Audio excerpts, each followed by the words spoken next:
చలో సెక్రటేరియట్కు పిలుపునిచ్చాయి వామపక్ష విద్యార్థి సంఘ నాయకులు. సో ముఖ్యంగా వాళ్ళ డిమాండ్స్ ఏంటంటే హెచ్సియులో ఉన్నటువంటి 400 ఎకరాల భూమిని పరిరక్షించాలి. దాంతోపాటు అప్రజాస్వామికంగా ఉస్మానియా యూనివర్సిటీలో ఏదైతే సర్క్యులర్ జారీ చేశారో వీసీ, దానిని మళ్ళీ బ్యాక్ తీసుకోవాలి. ఆంక్షలు విధిస్తూ చేసినటువంటి సర్క్యులర్ని బ్యాక్ తీసుకోవాలంటూ ప్రధానమైనటువంటి డిమాండ్తో ఈరోజు వామపక్ష విద్యార్థి సంఘ నాయకులందరూ కూడా చలో సెక్రటేరియట్కు పిలుపునిచ్చారు. అందులో భాగంగానే ముందస్తు చర్యలను తీసుకుంది ఇక్కడ ఉన్నటువంటి తెలంగాణ పోలీస్ అని చెప్పాలి. ప్రజెంట్ మనం సెక్రటేరియట్ దగ్గరే ఉన్నాము.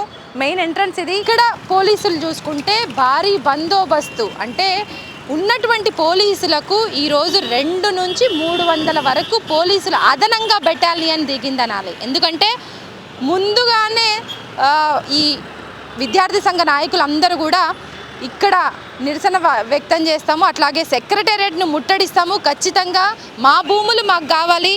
సో గవర్నమెంట్ చేస్తున్నటువంటి తీరుకి వ్యతిరేకిస్తూ ఖండిస్తూ హైదరాబాద్ సెంట్రల్ యూనివర్సిటీలో ఉన్నటువంటి హెచ్సియులోని 400 ఎకరాలను కంప్లీట్గా భూమిని పరిరక్షించుకోవాలని నినాదాలు గత కొంతకాలంగా హెచ్సియులో ఎంత దమనకాండ కొనసాగుతుందో మనం చూసాము. అక్కడ చేస్తున్నటువంటి విద్యార్థులకు ఈరోజు ఆల్మోస్ట్ రాష్ట్రంలో ఉన్నటువంటి అన్ని యూనివర్సిటీల విద్యార్థులు కూడా మద్దతు తెలుపుతున్నారు. అన్ని యూనివర్సిటీల విద్యార్థులు కూడా ఖండిస్తున్నారు. అక్కడ జరుగుతున్నటువంటి సిచ్యువేషన్ని వ్యతిరేకిస్తున్నారు, ప్రభుత్వ విధానాలను.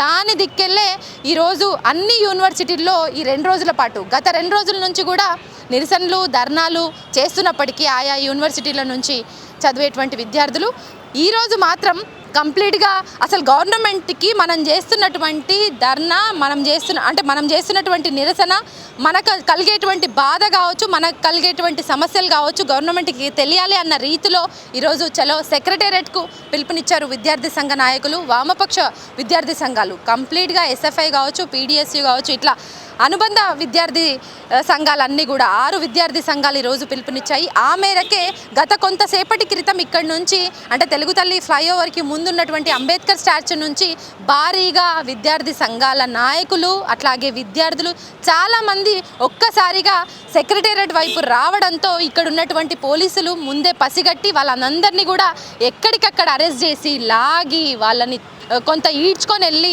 అరెస్ట్ చేసినటువంటి సిచ్యువేషన్, నియర్ బై పిఎస్లకి తరలించినటువంటి పరిస్థితులు మనం చూసాము. సో ఇంకా కూడా చాలామంది రాష్ట్ర వ్యాప్తంగా కూడా ఈరోజు ఉదయం నుంచే నిర్బంధ కాండ కొనసాగుతుంది. ఎక్కడికక్కడ యూనియన్ లీడర్లను, విద్యార్థి సంఘ నాయకులను అందరినీ కూడా రాష్ట్రంలోని వివిధ జిల్లాల్లో ఎక్కడికక్కడ నిర్బంధాలు, ఎక్కడికక్కడ హౌస్ అరెస్టులు చేసినటువంటి పరిస్థితి.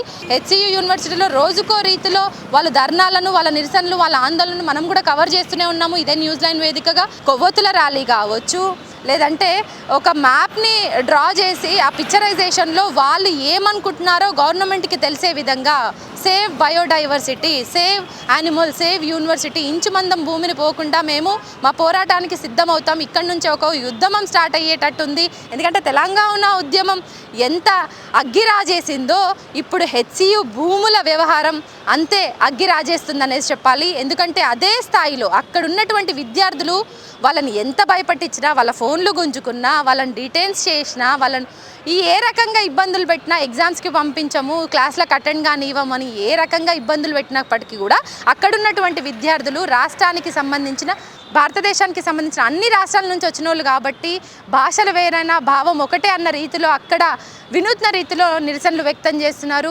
సీఎం రేవంత్ రెడ్డి దిష్టి బొమ్మను దగ్ధం చేయడం కావచ్చు, వాళ్ళ నిరసన కార్యక్రమం నిరాహార దీక్షకు కూడా నిన్న అర్ధరాత్రి నుంచి కొంతమంది స్టూడెంట్స్ అక్కడ కూర్చున్నటువంటి సిచ్యువేషన్. అంటే వాళ్ళకి ప్రతిపక్షాలు, లేకంటే మేధావులు, లేకపోతే వాళ్ళకు సంబంధించిన ఇంకెవరో విద్యార్థి సంఘ నాయకులు ఎవ్వరు వచ్చి కూడా వాళ్ళుగా, అంటే అక్కడ వాళ్ళకి సపోర్ట్ చేయాల్సిన అవసరం లేదు.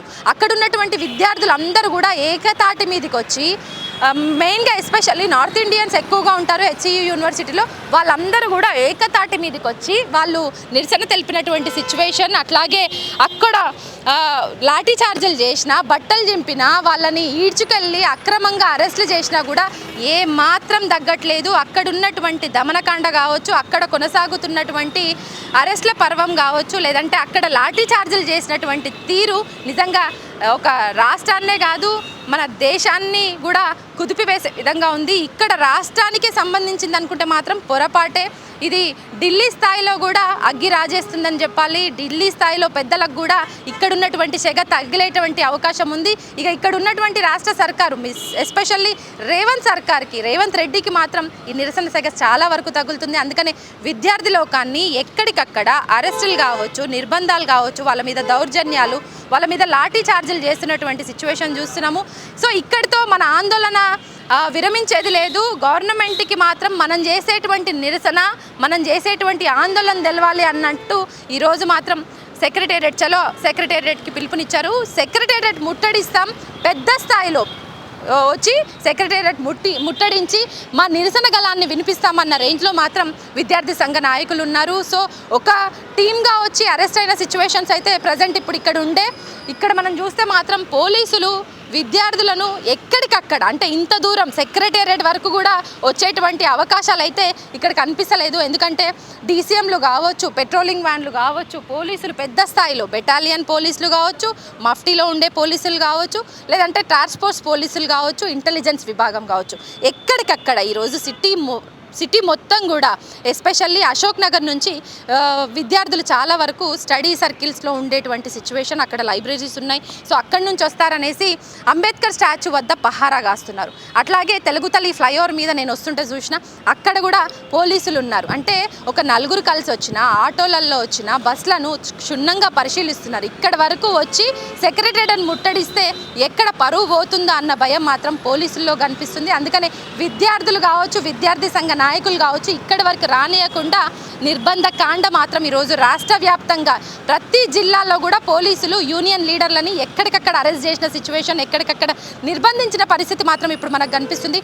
మరి ఎస్ఎఫ్ఐ కావచ్చు, పీడిఎస్యు కావచ్చు, ఇట్లా అనుబంధ వామపక్ష విద్యార్థి సంఘ నాయకులు అందరూ కూడా ఒకటే తాటి మీదకి వచ్చి హెచ్సియు భూములు మాత్రం ఖచ్చితంగా మేము పరిరక్షించుకుంటాం, యూనివర్సిటీల వారీగా ఈ యూనివర్సిటీ ఆ యూనివర్సిటీ అని కాదు, యూనివర్సిటీ భూములను అన్యాక్రాంతం కాకుండా మేము కాపాడుకుంటాం అన్న విషయంలో మాత్రం అందరూ ఒక తాటి మీదకి వచ్చి సో ఈ విషయాన్ని మరింత ముందుకు తీసుకెళ్తున్నారు. ఈ విషయంలో నిజంగా గవర్నమెంట్ వెనక్కి తగ్గుతుందా అంటే అసలు కనిపించట్లేదు. గవర్నమెంట్ అధికారులు మాత్రం వెనక్కి తగ్గే వరకు మా పోరాటం, మా ఉద్యమం మాత్రం మరింత ముందుకెళ్తుంది.